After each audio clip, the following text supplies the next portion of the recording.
Ok. Buenas tardes, vamos a comenzar la nueva sesión del curso. Y les recuerdo lo que estábamos.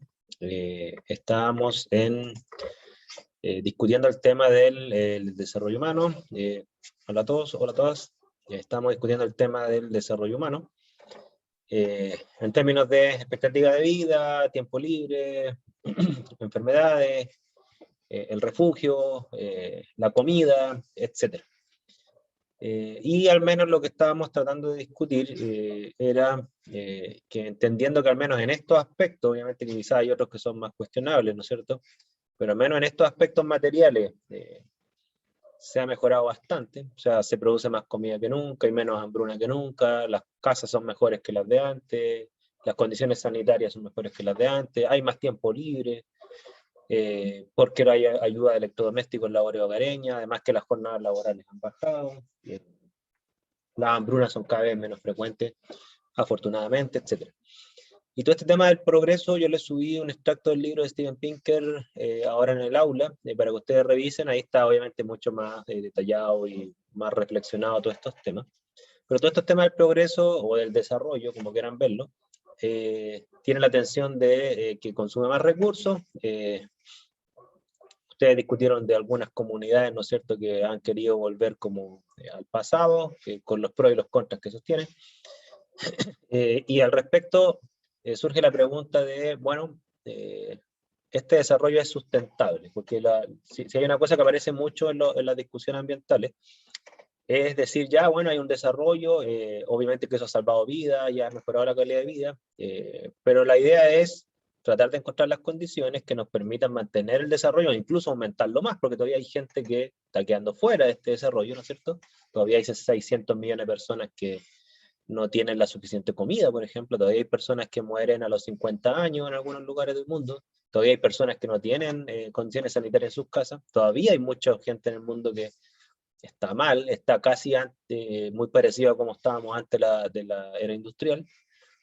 Entonces, ¿cómo podemos mantener el desarrollo o aumentarlo en el sentido de al menos expandirlo a las gentes que están quedando fuera sin comprometer a las generaciones futuras? En el fondo, ¿cómo conseguir un desarrollo sustentable? ¿Es posible eso? Ahí hay una discusión que es bien larga, bien actual. De hecho, muchos acuerdos que se han hecho a nivel mundial han tenido que ver con eso.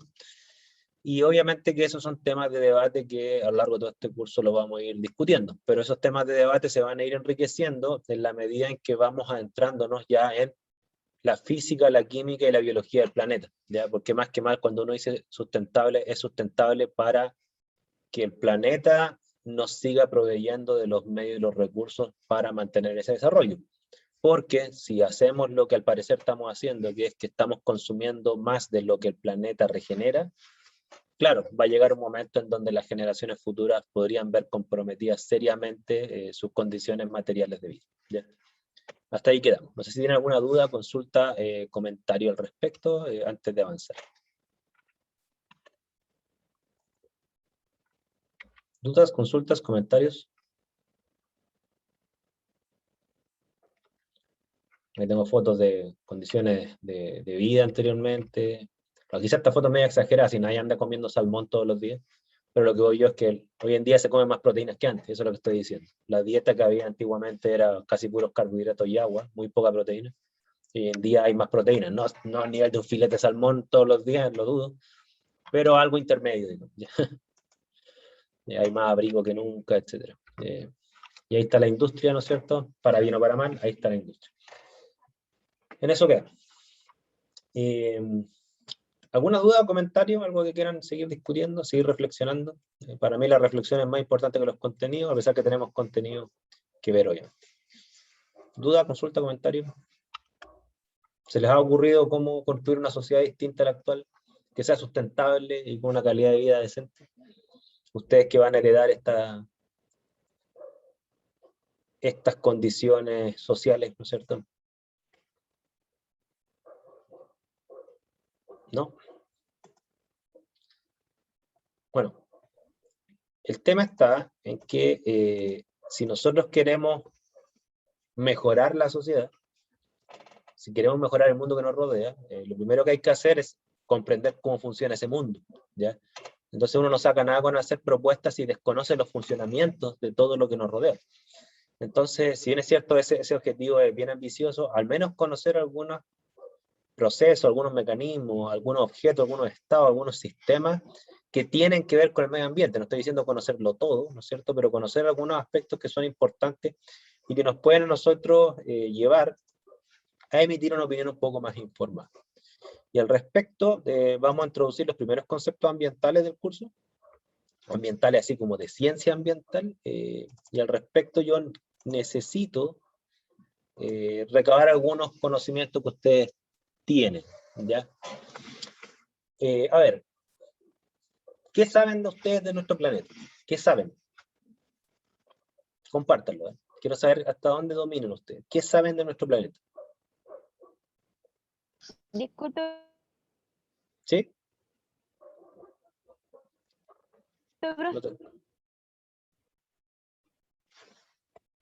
Te escucho muy cortado. ¿Qué preguntó? ¿Sobre qué? Disculpe, se Ya. cortó. Ya. Voy a cortar la cámara para que no se corte tanto. Bueno, la pregunta es, ¿qué saben ustedes de nuestro planeta? Porque finalmente los temas ambientales tienen que ver obviamente con nuestro nicho, ¿no es cierto? Nuestro nicho en nuestro planeta, o parte de nuestro planeta. ¿Qué saben ustedes de nuestro planeta?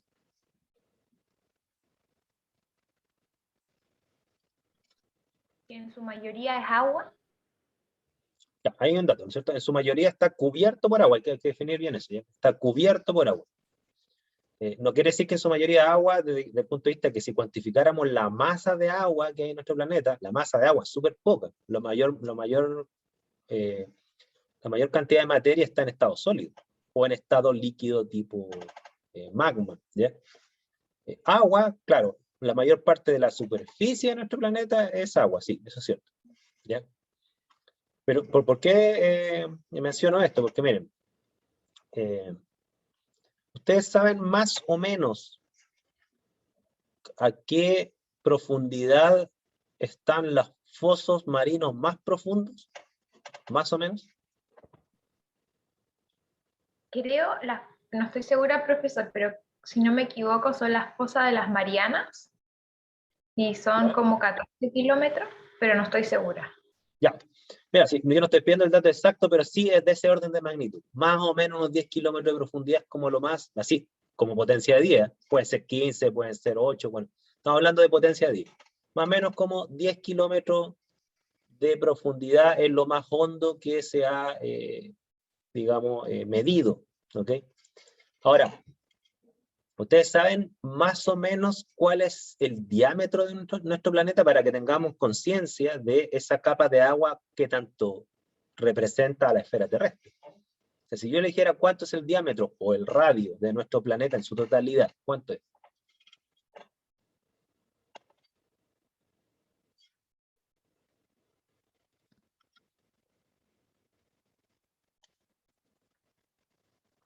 Búsquelo en Google.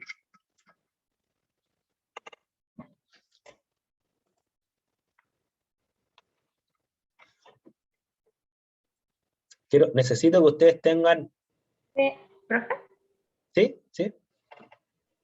Yo busqué en Google y son como 6.000 kilómetros, De radio. 6.300 kilómetros del radio, sí, serían El como radio, sí. casi 13.000 diámetros.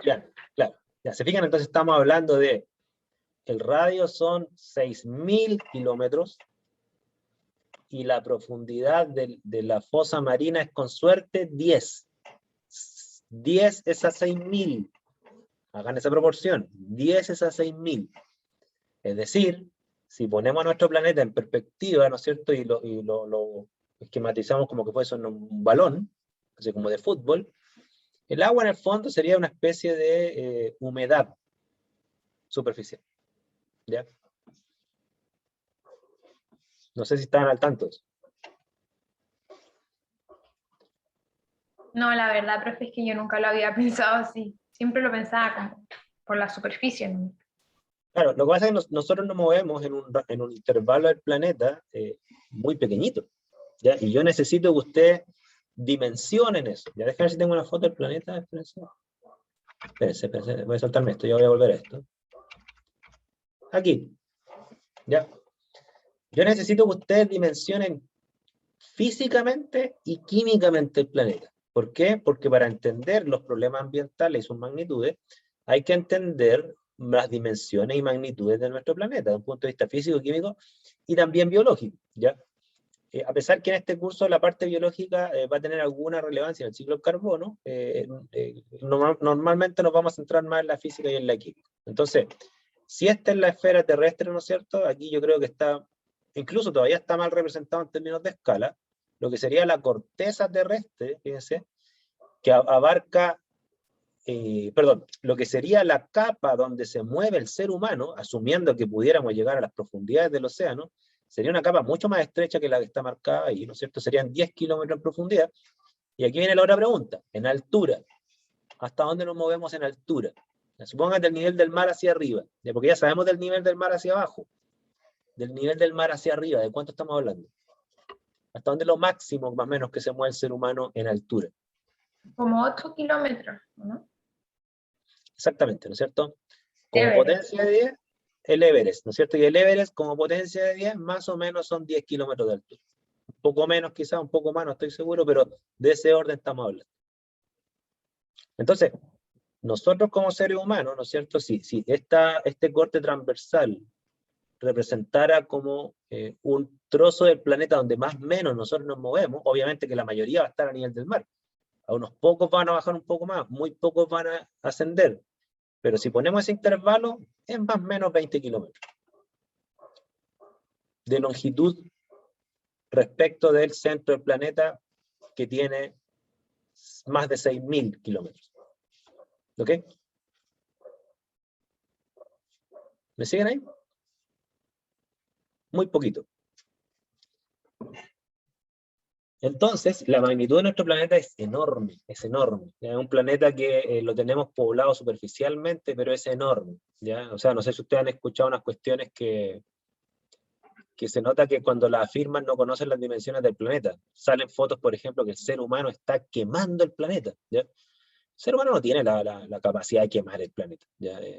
Lo que sí tenemos es la capacidad de alterar ese más o menos 20 kilómetros donde nos movemos, alterarlo a un nivel que nos vuelve difícil la vida. Eso sí podemos afirmarlo con cierta seguridad, digamos. Pero en términos de la magnitud de nuestro planeta, nosotros somos una cosa ínfima. ¿Ya? Ahora, ¿qué otras cosas saben del planeta? Porque estamos hablando de las dimensiones físicas, pero ¿qué otras cosas saben?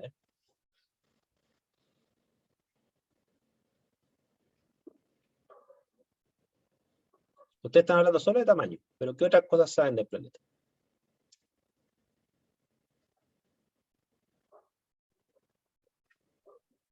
Que tiene placas tectónicas, que se Ok. mueven. Exactamente, tenemos la corteza terrestre, ¿no es cierto? Y además, más en general que eso, ¿no es cierto? Tenemos las placas tectónicas, las cuales la corteza terrestre es una parte, y esas se mueven, ¿no es cierto?, como acaba de decir su compañera, o sea, se mueven a través de la expansión del fondo oceánico, es decir, cuando uno tiene aquí el océano acá, ¿no es cierto?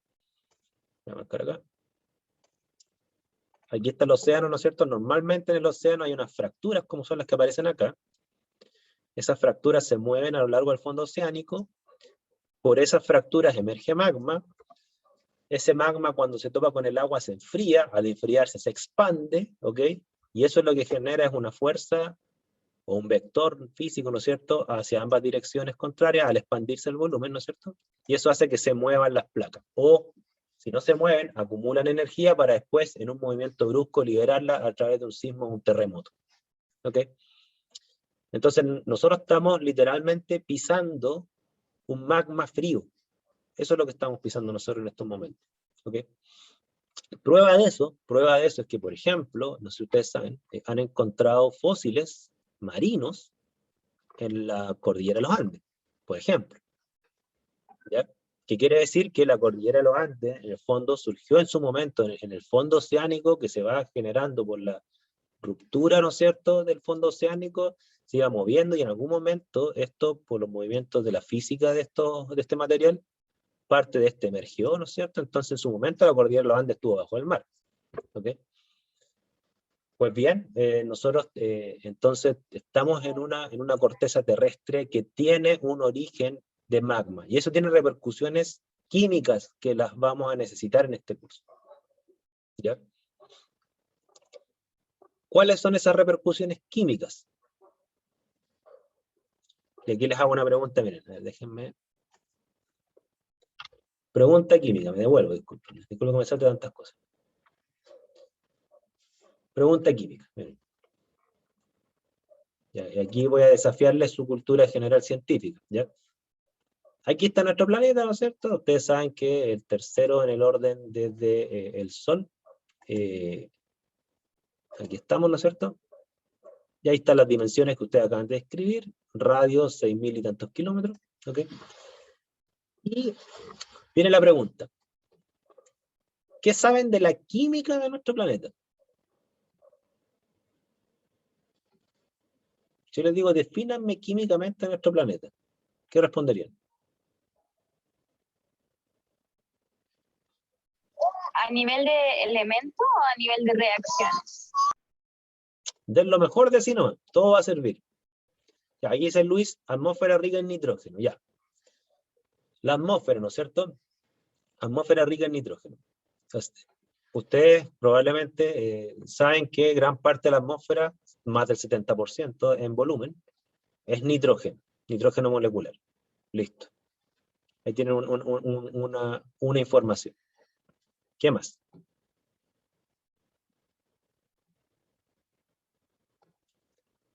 El planeta está cubierto por más agua que tierra, recordemos eso. Ya, el planeta no tiene mucha agua. En la superficie sí está cubierto, quiero dejar súper claro eso. Recordemos que la profundidad del fondo marino son solamente 10 kilómetros a todo reventar para un planeta que tiene 6.000 kilómetros de diámetro. O sea, casi todo nuestro planeta no es agua. ¿Ok? Y aquí dice Vicente, corteza formada por distintos minerales, tales como. Ya, ahí está diciendo Christopher, ¿no es cierto? Si nos vamos a la corteza terrestre, ¿cuáles son los elementos más abundantes de la corteza terrestre? Efectivamente, el oxígeno es uno de ellos. ¿Cuál más?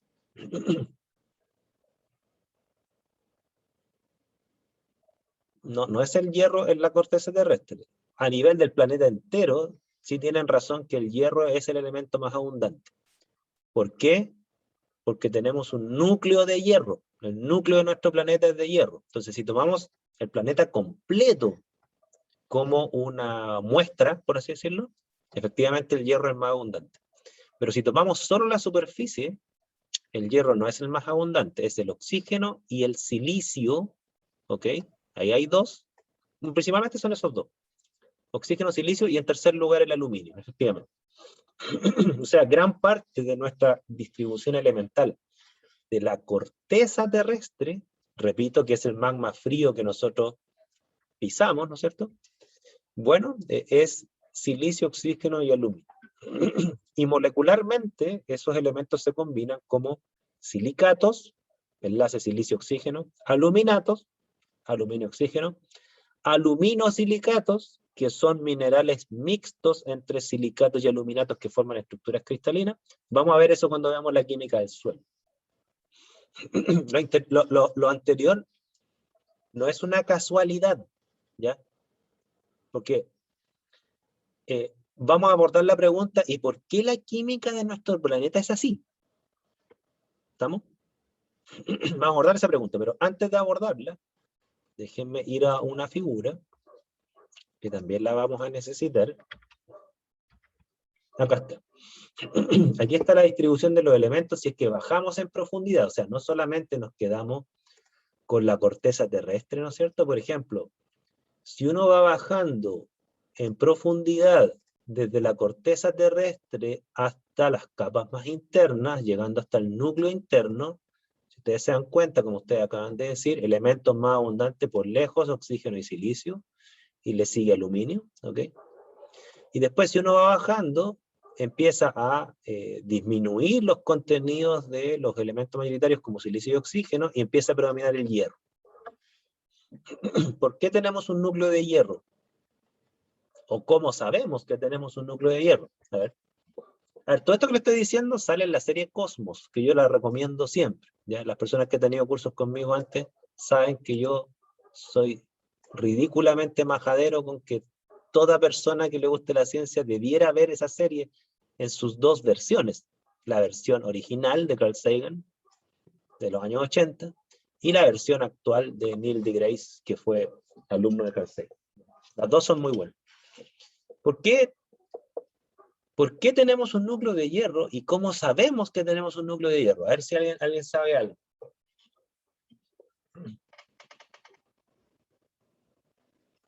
Como también, ¿por qué tenemos tanto silicio y oxígeno? ¿Sí, Nicolás? Yo tenía entendido que las ondas sísmicas se miden de manera indirecta y las ondas se mueven de distinta velocidad por el material, por las propiedades de la onda. Entonces, por eso saben que está hecho de distinto material el centro. Eso.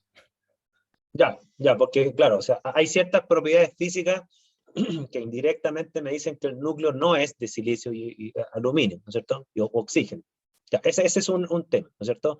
Tú nombraste el tema de la onda sísmica, yo desconozco ese dato, pero puede ser, o sea, puede ser que a través de la onda sísmica algo de información obtienen de la superficie versus el fondo, ¿ya? Listo. ¿Qué más? Porque ya, está lo otro que dice Christopher, el tema de los polos magnéticos, o sea, nuestro planeta tiene polos magnéticos, ¿ya? ¿Qué quiere decir? Que tiene vectores magnéticos que la única explicación posible, porque nadie ha ido a tomar una muestra al centro de la Tierra, ¿ya? La única explicación posible y racional, ¿no es cierto?, que nos explica el tema de los polos magnéticos de nuestro planeta, ¿ok? Y que además coincide con la masa de nuestro planeta y por lo tanto su densidad, porque sabemos su volumen, es que el núcleo sea de hierro. ¿Por qué? Porque el hierro es paramagnético, ¿no es cierto? Por lo tanto genera magnetismo cuando se mueve, ¿ok? Y claro, y el magnetismo se mide y se ve, y de hecho tan es así que la mayoría de los iones que llegan a nuestro planeta, del Sol, por ejemplo, iones helio, ¿no es cierto?, van a parar a esos polos magnéticos dirigidos por los vectores magnéticos de nuestro planeta.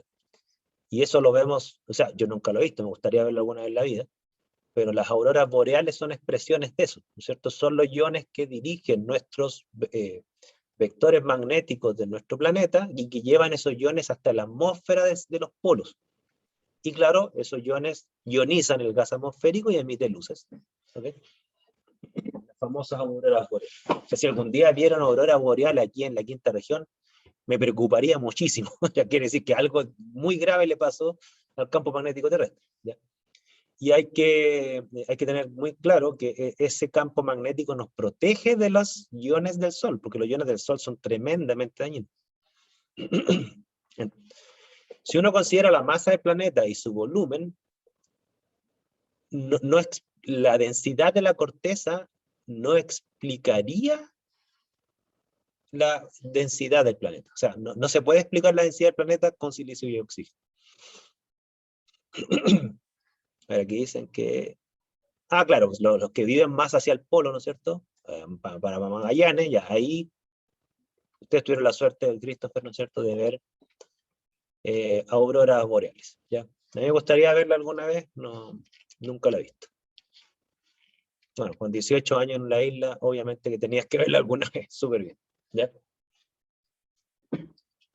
Ahora, eso responde cómo sabemos que hay un núcleo de hierro. Lo que no responde es por qué nuestro planeta tiene esa composición. ¿Por qué?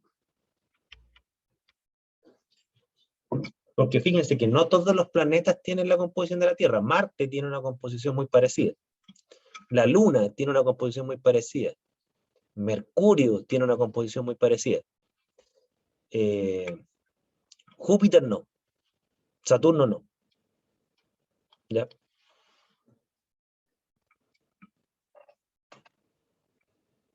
¿Por qué nuestro planeta tiene esa composición? Hay planetas que son gaseosos, ¿no es cierto? Y particularmente, por ejemplo, si ustedes se ven a la composición de Júpiter, es mayormente hidrógeno y helio, mayormente. ¿Ya? efectivamente, en los planetas que están después del cinturón de asteroides, no todos, pero la mayoría tienden a ser gaseosos. Júpiter y Saturno es un ejemplo. Pero Urano no tanto, Neptuno no tanto, ¿ya? Entonces, efectivamente, uno podría clasificar los planetas, como están diciendo aquí Christopher y Benjamin, ¿no es cierto? Hay planetas que son rocosos, y esas rocas son mayormente aluminosilicatos, y hay planetas que son gaseosos, y esos gases son mayormente hidrógeno y helio, ¿ya? Pero la pregunta es ¿por qué? ¿Por qué?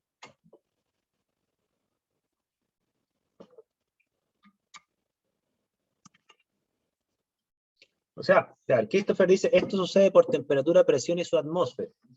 Pero mira, a ver, ya entiendo lo que dan ustedes. Mira, efectivamente la gravedad influye en algo, pero ¿a qué me refiero en que influye en algo? Influye en algo de que un planeta tenga atmósfera o no. Por ejemplo, la razón por la cual nuestro planeta tiene atmósfera es porque tiene la gravedad suficiente para retener gases. La Luna, por ejemplo, no tiene atmósfera porque la gravedad, porque su masa es menor, su gravedad es tan baja que no alcanza a retener gases y por lo tanto no tiene atmósfera, casi no tiene nada de atmósfera. ¿Ya? Entonces, la gravedad explica que existan gases atmosféricos, eso es cierto, ¿ya? Pero lo que no explica la gravedad es cómo diablos esos elementos llegaron ahí. ¿Ok? ¿De dónde salen el silicio, el hierro, el hidrógeno, el helio? ¿De dónde salen?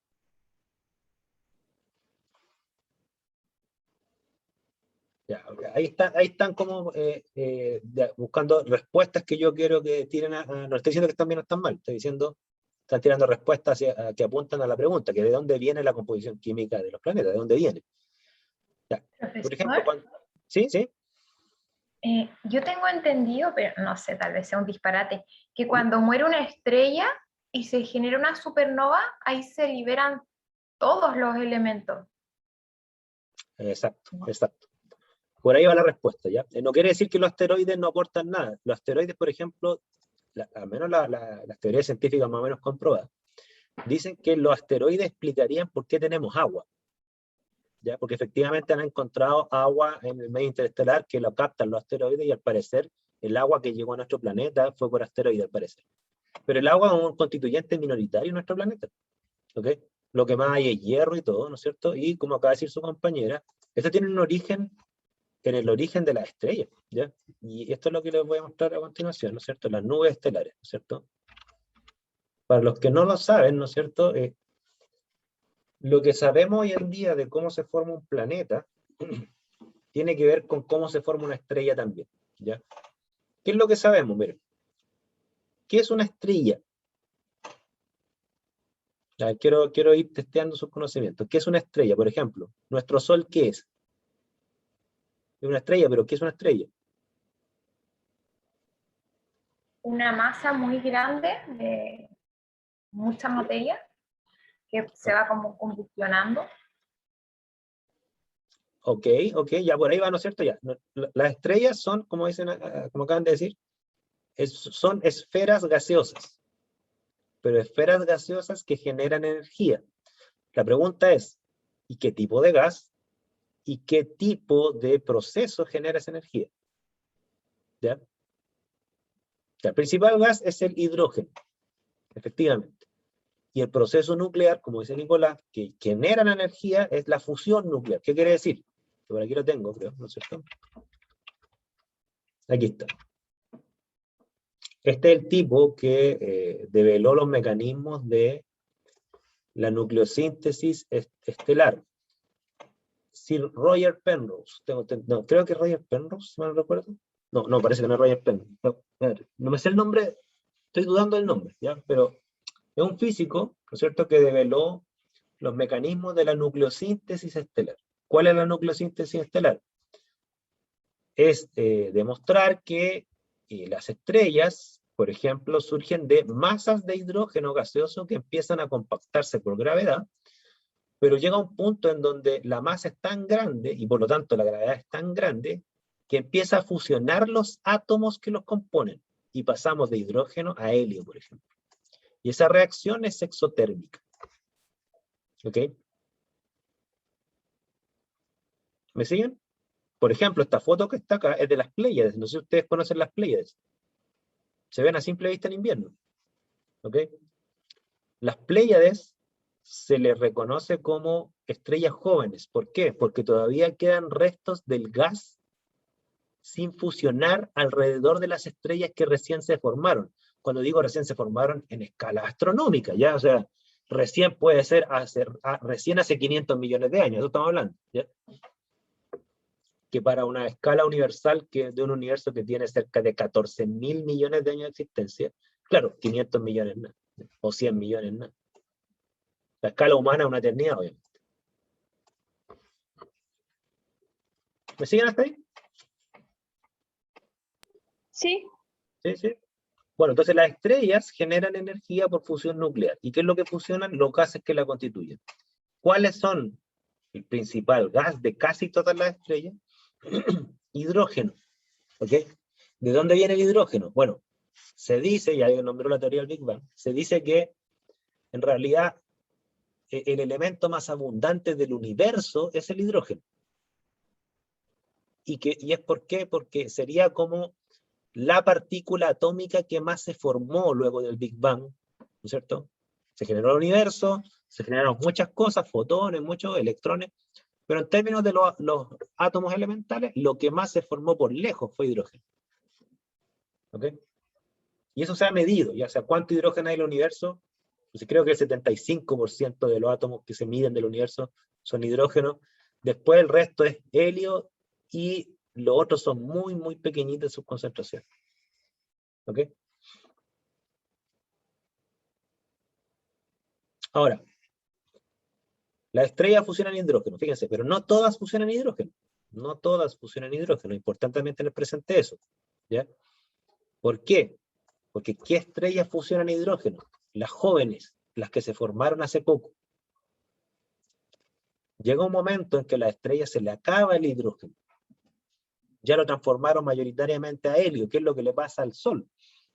El Sol, nuestra estrella, tiene una composición química muy equivalente. Creo que tiene mitad hidrógeno y mitad helio. O sea, quiere decir que ya ha fusionado casi la mitad de su hidrógeno. ¿Estamos? Ahora, ¿qué es lo que pasa? Que la fusión nuclear del hidrógeno es súper exotérmica. Entonces, las estrellas jóvenes que están fusionando mayormente hidrógeno, como tienen más hidrógeno, ¿no es cierto? La temperatura de sus cuerpos es mayor y por lo tanto emiten luz que en el espectro visible es mayormente azul, ¿ya? El azul es sinónimo de fotones de mayor energía. Las estrellas azules son estrellas de mayor temperatura, ¿ok? Las estrellas viejas, a esos que ya se le acabó el hidrógeno, o les queda muy poco, como esta, ¿no es cierto? Que esta se llama Betelgeuse, tengo entendido. Esa estrella ya roja es una estrella vieja. O se le acabó el hidrógeno o le queda poco, ¿ok? Su temperatura es más fría, y por lo tanto los fotones tienden más hacia el rojo. Ustedes, si son buenos observadores, van a ver que en el firmamento hay estrellas azules, amarillas y rojas. ¿Ok? Nuestro Sol es amarillo, está a medio camino. ¿Sabían eso, no? Profesor, disculpe. ¿Y ¿Sí? esa estrella roja, por ejemplo, es la que se llama una gigante roja, que cuando se acercan a la muerte?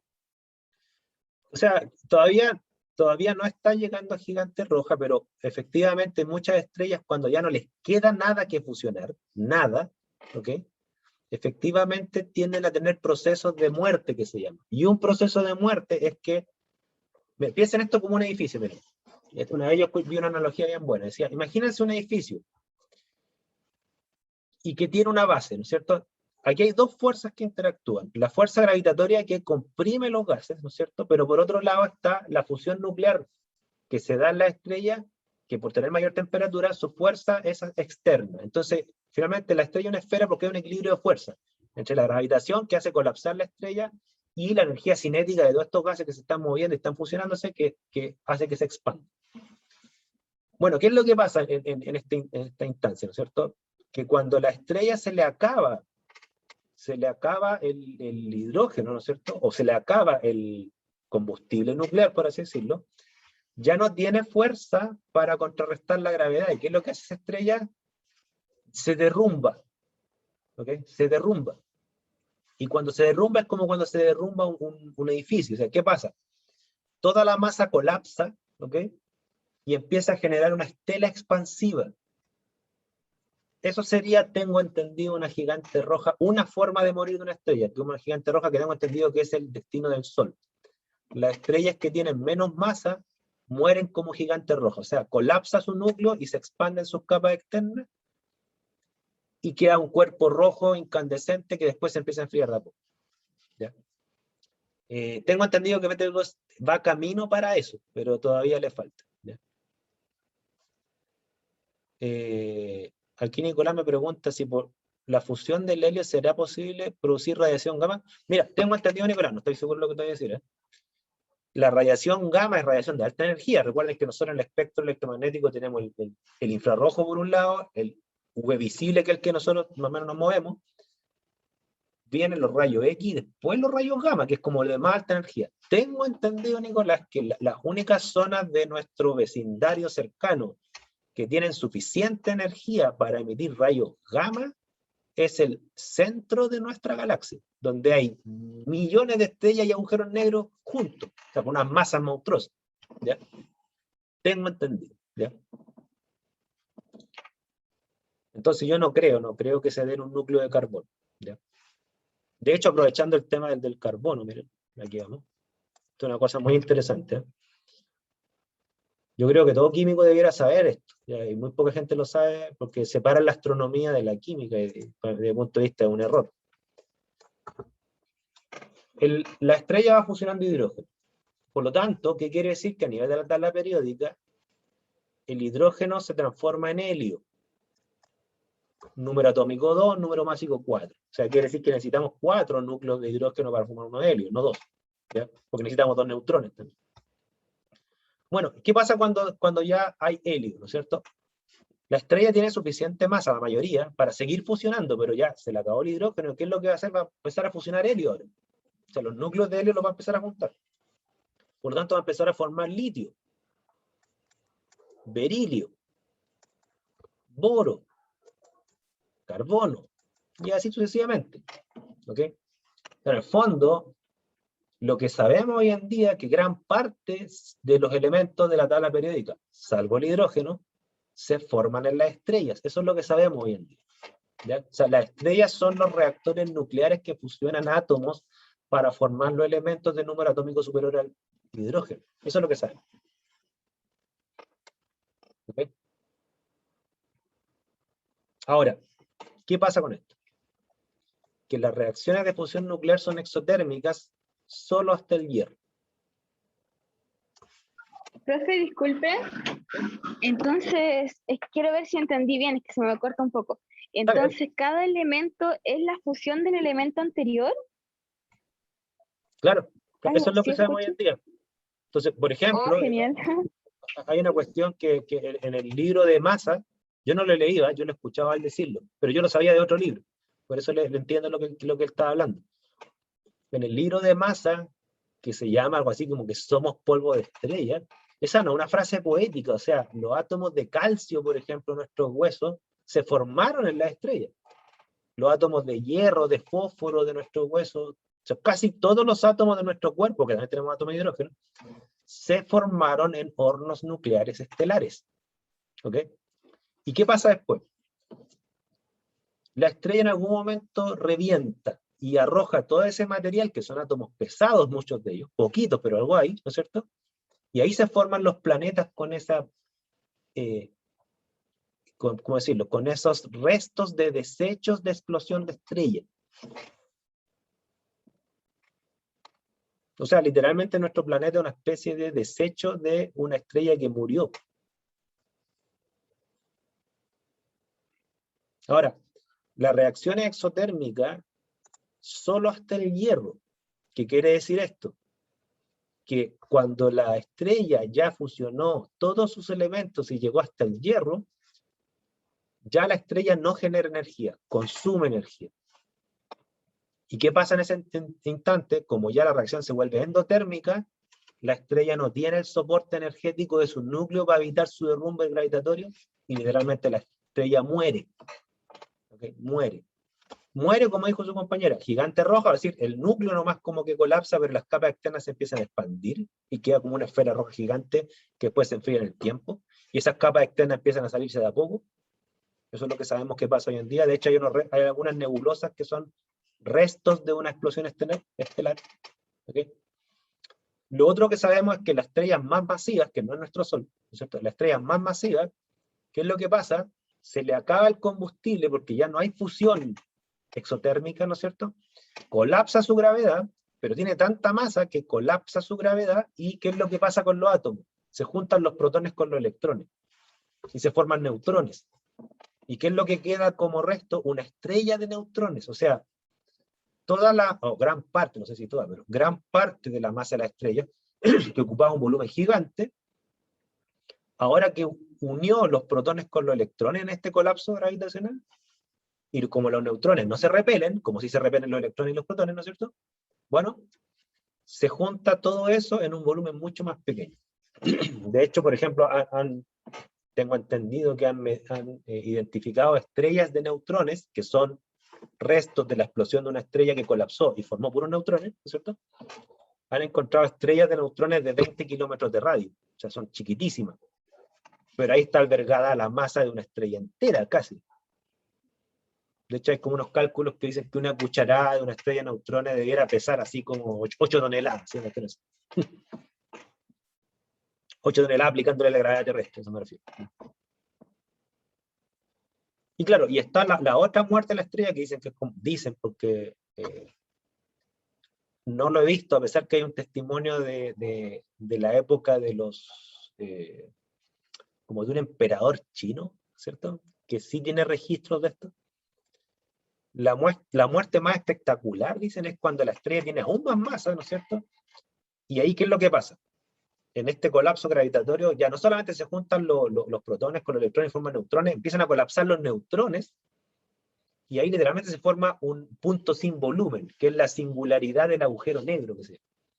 Es decir, se genera un punto donde está toda la masa, y la gravedad de ese punto es tan grande, ¿no es cierto? Y concentrada en un volumen tan pequeño, que incluso atrae a los fotones de su alrededor, o sea, ya es capaz de captar hasta los fotones, ¿no es cierto? Y se genera un agujero negro. Es un agujero negro, en el fondo, es el resto de una estrella que formó un punto teórico, porque nadie puede meterse ahí para ver qué diablo es ese punto, ¿no es cierto? Un punto teórico donde está toda gran parte de la masa de su constitución antes que se derrumbara, y es capaz de incluso no dejar salir los fotones. Por lo tanto, es un punto negro, ¿no es cierto? Un agujero negro. La singularidad espacio-temporal es la que dice Tamara, ¿no es cierto? Aunque Stephen Hawking se hizo famoso proponiendo una forma de identificar agujero negro, porque antes decía, oye, si existiera el agujero negro donde no salen ni los fotones de ahí, ¿cómo diablos vamos a poder entonces identificarlos? Pues si ni siquiera hay luz que podamos captar de ellos. Bueno, ahí Hawking hizo unos cálculos cuánticos donde demostraba que efectivamente los agujeros negros, por efectos cuánticos, debiera emitir cierta radiación cada cierto tiempo. Esa es la radiación Hawking, que después la encontraron. De hecho, han identificado agujeros negros con la radiación Hawking. No sé por qué no le dieron el premio Nobel a ese tipo. Le han hecho más honor en los Simpsons que en la comisión no. Bueno, ya se murió el pobre. ¿Qué le vamos a hacer? Bueno, entonces, ¿cuál es la gracia de esto? Fíjense. Esta ha sido una bola mía. La he dicho en Congreso y me la han comprado. Efectivamente, dado que la estrella muere cuando fusiona hierro, ¿no es cierto? Uno dice, bueno, ¿y de dónde diablos salieron los otros elementos? Porque si la estrella muere cuando fusiona hierro, ¿no es cierto? ¿De dónde diablos salió el cobalto, el arsénico, ¿no es cierto? Bueno, lo que saben los físicos es que, dado que la fusión nuclear posterior al hierro es endotérmica, no exotérmica, ¿De dónde saca la energía para producir los elementos de número atómico mayor? En el colapso gravitacional. O sea, esa energía potencial del derrumbe de la estrella, parte de esa derrumbe genera elementos de número atómico superior. O sea, literalmente los elementos de número atómico superior al hierro son restos de una explosión que dura segundos. Que dura segundos. Y de hecho, piénsenlo, no es casualidad que todos los elementos de número atómico mayor al hierro, incluso en nuestro planeta, son elementos traza. Son concentraciones muy bajas. Obvio, si toda la tabla periódica se forma por explosiones de restos de estrellas en pocos segundos, se forma poquito en todo el universo, y nuestro planeta capta lo poquito que están dando vuelta por ahí de esos elementos. ¿Ya? Ahora, tampoco es casualidad, y esto yo lo he dicho en Congreso de Química Ambiental, tampoco es casualidad, por lo tanto, que nuestra tolerancia más baja como seres humanos es para los elementos de número atómico mayor al hierro. Si más que mal nosotros surgimos evolutivamente en un medio donde no hay, o había muy pocos elementos con número atómico mayor al hierro. ¿Aguantamos aluminio? Sí. De hecho, podemos comernos el aluminio y casi no nos hace nada. ¿Aguantamos silicio? Pues lo respiramos todos los días. Tragamos silicio a diario. ¿Ya? Y no nos pasa grandes cosas. ¿Aguantamos el carbón? O sea, no solamente lo aguantamos, lo necesitamos, tenemos que comer. Pero aguantamos zinc, casi nada. Necesitamos un poquito de zinc en nuestro cuerpo, sí. Pero poquito, pasado eso nos intoxicamos. ¿Aguantamos cobre? Lo mismo, necesitamos un poco de cobre en nuestro cuerpo, sí, pero pasado ese nivel mínimo, nos intoxicamos. ¿Aguantamos arsénico? Nada. O sea, no necesitamos arsénico y no lo toleramos. Pasa lo mismo con el cadmio, el mercurio, así sucesivamente. Cosmos. Esto que lo estoy explicando yo lo explica muchísimo mejor Carl Sagan. Así que,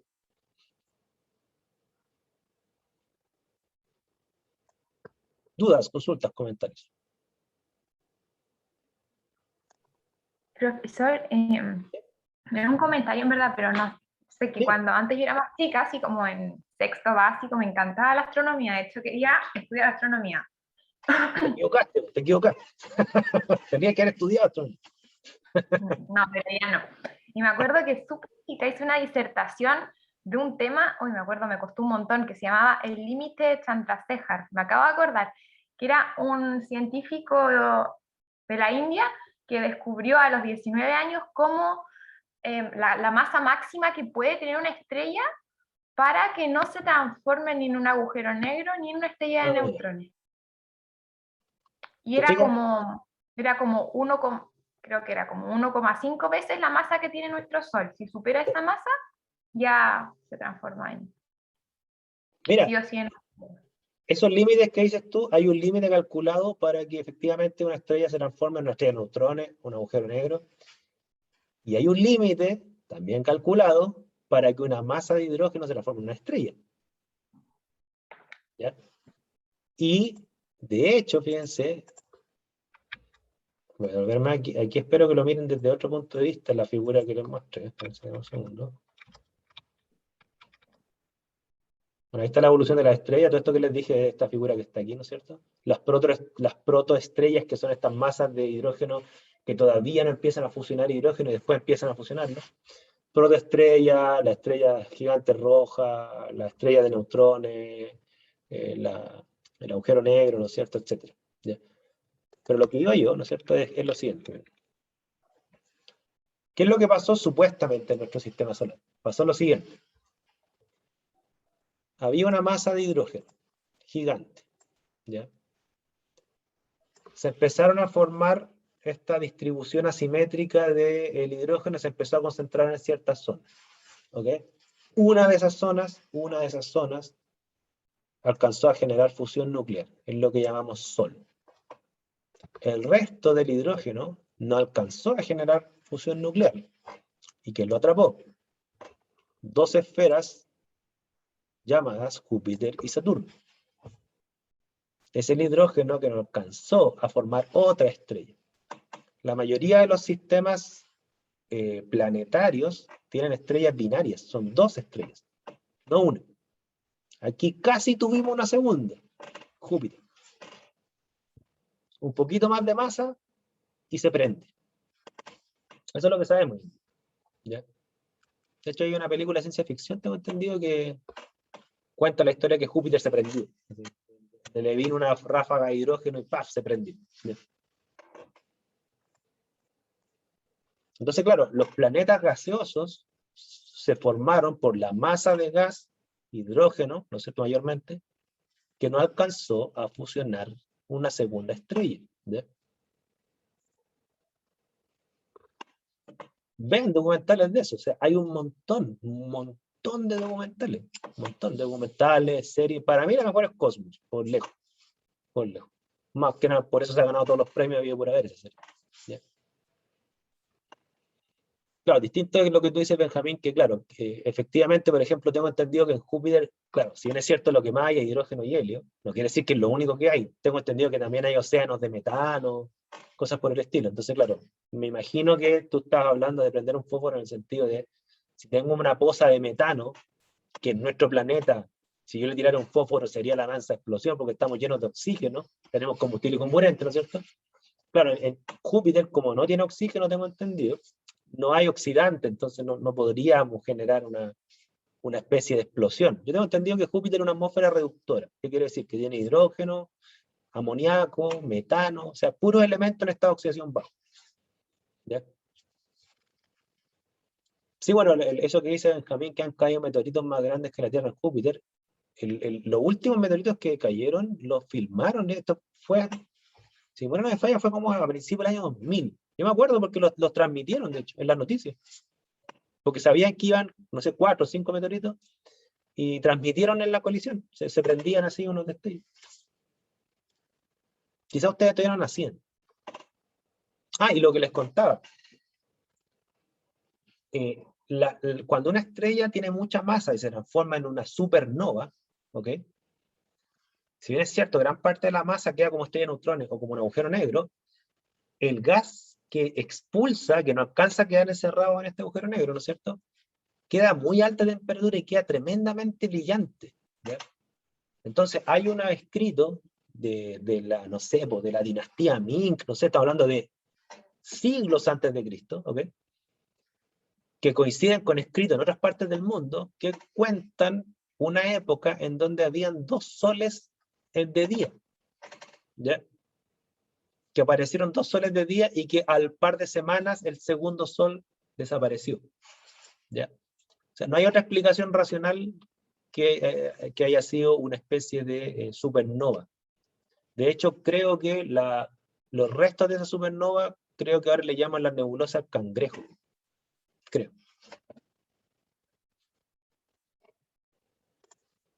Ahora, menos mal que la explosión fue más o menos lejos, porque si pasa una explosión de supernova aquí en una estrella más cercana, nos aniquila. Es puro rayo gamma, X, toda la cuestión.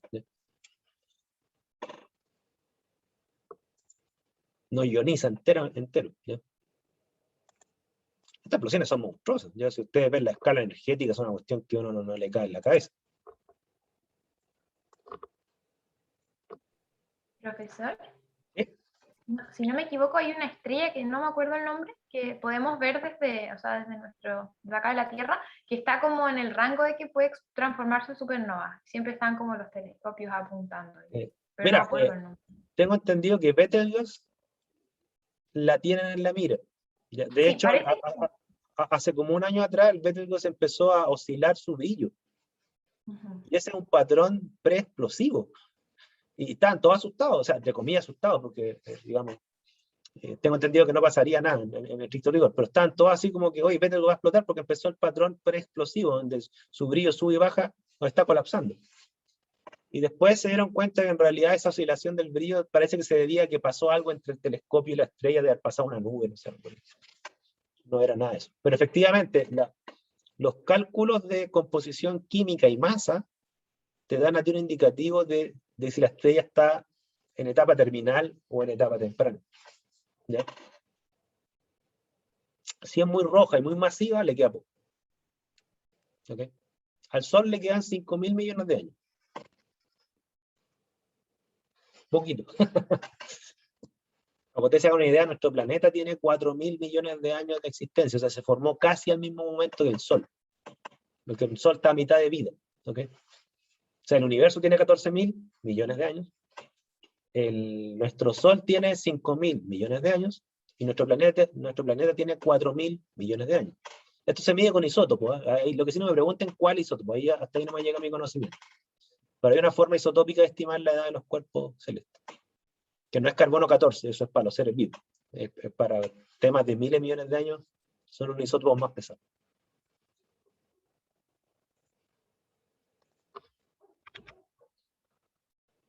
Entonces, cuando ustedes ven esto, ¿no es cierto? Claro, probablemente, eso es lo que se sabe en día, ¿no es cierto? Probablemente estos 4 primeros planetas, que son los rocosos, Mercurio, Venus, Tierra y Marte, ¿no es cierto? Probablemente son restos de otra estrella que explotó cercanamente y la gravedad solar atrapó los restos de esta materia y los puso a orbitar y después empezaron a formar las esferas que conocemos hoy en día. Probablemente estos 2 planetas son la masa de hidrógeno que estaba junto al nacimiento del Sol, que le dio origen al Sol, pero esta masa de hidrógeno no alcanzó a fusionar para formar una segunda estrella. Y estos de acá, tengo entendido que se está discutiendo, de dónde ya lo vi.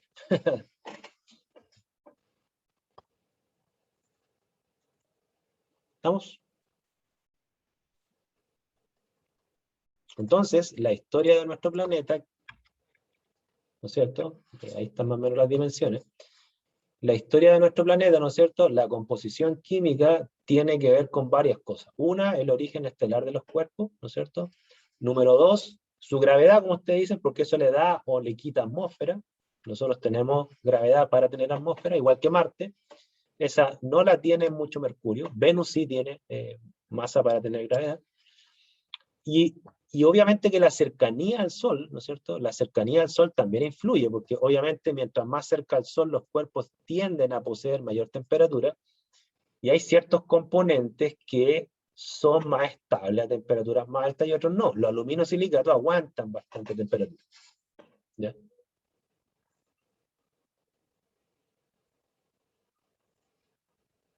Ok. Digo, su tiempo volando. Ahora, la pregunta de esto, ¿no es cierto? Bueno, es cómo influye en nosotros. Hay un par de cosas que no me dijeron, eso sí. Recuerden que nuestro planeta, además, tiene estaciones del año, ¿ya? Y que esas estaciones del año tienen que ver con, principalmente por el eje de inclinación que tiene nuestro planeta respecto del Sol, ¿ya? O sea, tengo entendido, quizá hay una cosa que no lo voy a decir del todo perfecta, pero es bueno que lo sepan, ¿no es cierto? Que si aquí está nuestro Sol, ¿no es cierto? Y dibujáramos las trayectorias de los planetas, por ejemplo, si aquí está la Tierra, este tiene una trayectoria elíptica, ¿no es cierto? Ahora, casi todos los planetas, de hecho hay uno que lo sacaron de la lista porque no cumplía este patrón, entre otras cosas que no cumplía, casi todos los planetas tienen la trayectoria elíptica en el mismo plano, ¿ok? Es como que estuvieran sobre una mesa y todas giran en torno al mismo plano respecto del Sol, ¿ya? Eso se llama la eclíptica, ¿ok? Y nuestro planeta, si lo dibujáramos, ¿no es cierto?, así gigante, estaría ahí, aquí estaría la eclíptica, ¿ok? La eclíptica estaría ahí, pero la rotación de nuestro planeta sería como así. Mira, voy a dejarlo con otro color. Sería algo como así. Nuestro planeta nos gira 90 grados respecto a la eclíptica, que es como giraría un trompo. Cuando ustedes jugaron al trompo alguna vez, ya se hablo del trompo, pero ¿jugaron al trompo alguna vez, no? Sí, yo era pésima. ¿Sí? Nunca me caía parado. Ya, pero por lo menos saben lo que es un trompo, ¿no es cierto? Claro, si el trompo girara derechito, quiere decir que gira 90 grados respecto del plano de su mano, que es lo que hacen los expertos en el trompo, que se lo ponen en la mano y lo hacen así, ¿cierto? La Tierra gira así, como un trompo inclinado, 23 grados, de hecho esa es la inclinación. ¿Ya? Y esa inclinación es lo que explica en gran parte, no exclusivamente, pero gran parte de la estación del año. Explica por qué nosotros ahora estamos en invierno, ¿no es cierto? Quiere decir que nosotros probablemente estamos acá, con menos luz solar que nos llega desde el sol, ¿no es cierto? Y los que están acá, están en verano. ¿Ya? Entonces, claro, esa es la razón por la cual al mismo tiempo hay una mitad del planeta que está en verano y otra está en invierno. ¿Ya? En parte, gran parte explica las estaciones del año. También hay que tenerlo presente. Porque el clima es lo que vamos a también estudiar, pero no como climatólogo, yo no soy climatólogo y esto no es un curso de climatología, pero vamos a estudiar el efecto de la contaminación química sobre el clima, que es lo que está pasando hoy en día con el tema del cambio climático. ¿Ya? Es una cosa también importante. Y esa es una cosa que faltó discutir. ¿Ya? Ahora,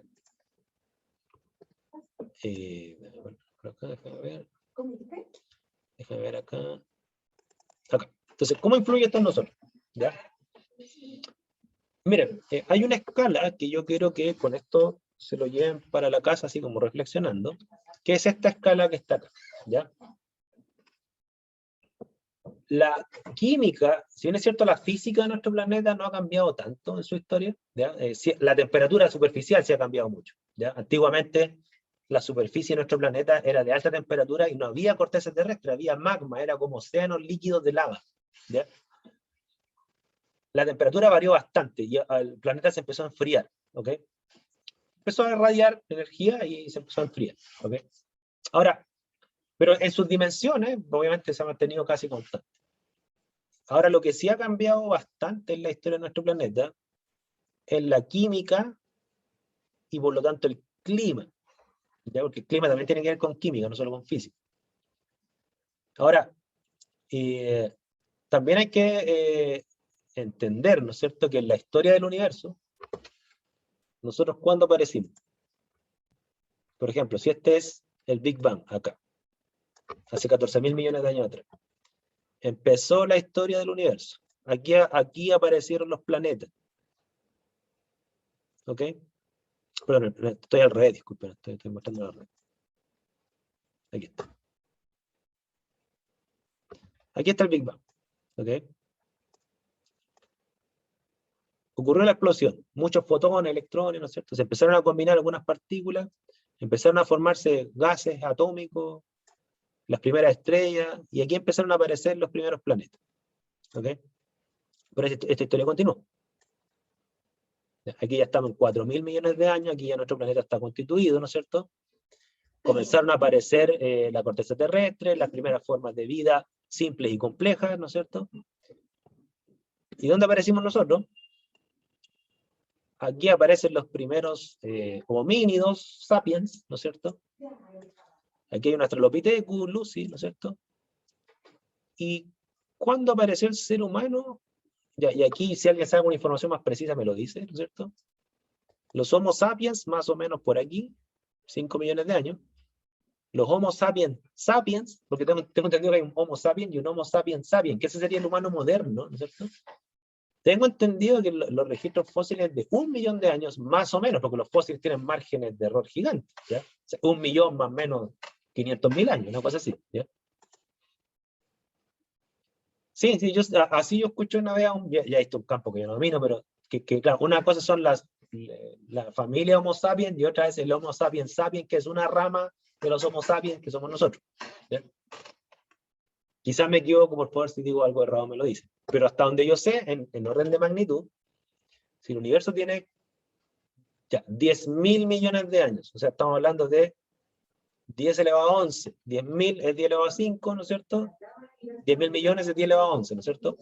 Si el universo tiene 10 elevado a 11 años, el ser humano tiene 10 elevado a 6 años de existencia, como especie, ¿ok? Háganse la relación, son potencias de 10 elevado a 6 a 10 elevado a 11. Bueno, en la serie Cosmos, que se la recomiendo que la vean, ¿no es cierto? Bueno, ahí dicen 300.000 años. Yo el número exacto no lo sé, pero hace súper poco. ¿Ya? De hecho, en la serie Cosmos hacen en las dos versiones, hacen lo mismo, hacen una especie de ayuda didáctica para entender esto. Entonces dicen, miren, imagínense que dividimos la historia del universo en un año calendario. de enero a diciembre. Entonces el 1 de enero apareció el universo, Big Bang. Y dividimos los 365 días del año hasta la época actual. Esa sería la escala, ¿no es cierto? Entonces, ¿cuándo apareció el ser humano? Bueno, según la serie Cosmos, el ser humano apareció el 31 de diciembre a las 11:59 o 23:59 con, no sé, 30 segundos. O sea, como que apareció en los últimos segundos del año. Eso seríamos nosotros. ¿Ok? ¿Por qué es importante esto? Ahí están los datos mejores. 300.000 años como Homo sapiens y 45.000 como Sapiens sapiens. Bueno, si ustedes se van a los registros de sociedades modernas, sociedades, así como ciudades, claro, tengo entendido que las primeras son como de Egipto, ¿ok? No estoy hablando de los primeros fósiles, estoy hablando de las primeras sociedades, ¿ya? Son como las de Egipto, estoy hablando así, 2.000, 3.000 años antes de Cristo, 4.000 años antes de Cristo, creo, una sociedad china que hay, ¿ya? De hecho, el primer libro que se escribió, tengo entendido, que es el I Ching, una cuestión así, que es como un libro medio esotérico religioso chino. Tengo entendido que tiene un par de miles de años, ¿ya? Antes de Cristo. Mucho antes que la imprenta, se escribió ciertamente, ¿ya? Entonces estamos hablando de miles de años, o decenas de miles de años, 1 millón a todo rento, ¿ya? Que para efectos de la escala, somos los últimos que aparecimos en el vecindario, ¿ya? ¿Por qué es importante esto? Porque la física y la química del planeta ha sido súper variable, en temperatura, en composición, ¿no es cierto? Pero lo que sí hay que entender, que yo creo que los que son negacionistas del cambio climático, ahí es donde fallan, lo que sí hay que entender es que el ser humano no apareció en toda la historia del planeta, apareció al final. Y por lo tanto, la química y la física en la cual nos adaptamos como especie y sobrevivimos como especie, ¿no es cierto?, tiene un rango súper estrecho, súper estrecho. ¿Okay? Estamos en un planeta que tiene un promedio de 13, 14 grados superficiales. ¿Ok? El más menos serán, no sé, 40 grados, 50 grados, no aguantamos más que eso. Cuando el planeta tuvo tiempos muchísimo mayor temperatura que los actuales, pero no había seres humanos. Ese es el problema. ¿Ok? Claro, aguantamos ciertos niveles de CO2, ciertos niveles de arsénico, los aguantamos, pero los niveles históricos, no los actuales. ¿Ya? Entonces, bueno, ahí hay un tema de adaptación, como dice la casa.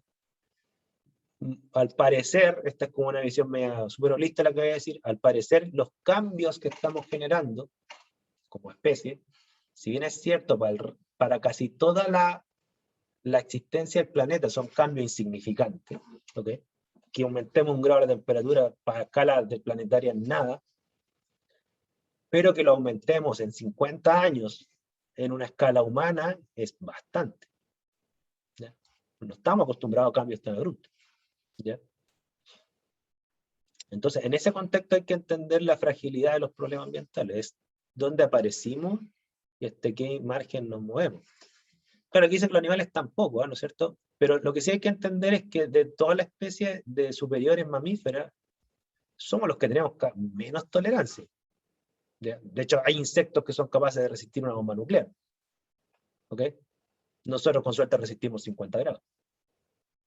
Es como lo que pasa en China, profe, que me acuerdo que hubo un tiempo en que hablaban de que habían tantas personas y era tanta la contaminación que había en las ciudades centrales que para entrar a lugares cerrados habían que entrar prácticamente con una máquina de oxígeno, que tienen que prácticamente comprar el aire para poder ingresar. Ahora, bueno, ese dato no lo sabía, pero bueno, refleja eso. O sea, si nosotros triplicamos el contenido material particulado que tenemos actualmente, probablemente los más afectados vamos a ser nosotros. No digo que no afecte a la otra especie, pero las va a afectar en menor medida. ¿Por qué? Esto en general, obviamente que ustedes pueden encontrar excepciones, ciertamente, pero ¿por qué? Porque como somos los últimos que aparecimos en la escala evolutiva, estamos adaptados a un trozo de química y física súper chico. Por ejemplo, un tiburón, no sé, ¿cómo se llaman estos animales que son más? Un jabalí, qué decir un pez, qué decir un reptil. Esos vienen de una historia evolutiva tan amplia que tienen en general una adaptación mucho mejor a diversos climas que nosotros. ¿Ya? Entonces, miremos eso desde ese punto de vista. ¿Ya? Por eso Massa en una discusión decía, oye, si nosotros no detenemos todos estos cambios globales, no es que la vida va a desaparecer, gran parte de la vida va a seguir. Y nosotros somos los que no vamos a tener problemas. Y nosotros somos los frágiles. Probablemente vamos a afectar a otros seres vivos porque nos lo estamos comiendo, lo estamos extinguiendo. Ese es otro tema, no es clima, ¿no es cierto? Pero en términos climáticos, nosotros no hacemos tanto daño a otras especies, no hacemos más daño a nosotros mismos, porque tenemos menos resistencia a la diversidad climática que las otras especies. Prueba de esto, que yo se lo mencioné, lo vuelvo a repetir, dejen a un humano solo a la intemperie, un adulto, y dejen a un, no sé, a un lobo, a una tortuga, solo a la intemperie, y vean quién vive más. O sea, el humano se muere, los otros están en sus medios. ¿Se fijan? Entonces, como decía Gran Maturana, ¿no es cierto? Nuestro nicho ecológico, que es todo lo que nos mantiene, es súper tenue. El dato de Chernobyl es interesante, ¿no es cierto? ¿Cómo la vida sigue ahí? Y sigue, mutará, todo lo que ustedes quieran, pero hay un montón de vida. Y hay más animales que antes. ¿Ya? Pero pongan un ser humano ahí, ¿cuánto dura?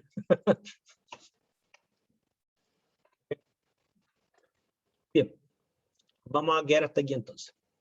Ya, por favor lean si es que pueden, ¿no es cierto? Lean el libro de Pinker, el extracto del libro de Pinker que les subí por el tema del progreso. Después les voy a subir otro extracto del libro de Pinker que se hace la gran pregunta: ¿es posible el desarrollo sostenible? Y vamos a ir analizando las propuestas de él con más datos, pero ahora con estos conocimientos. ¿Ok? Quedamos hasta aquí. Que estén bien y cuídense. Gracias, profe. Fue muy interesante. Muchas gracias, profe. Vean Chao. Cosmos, vean Cosmos.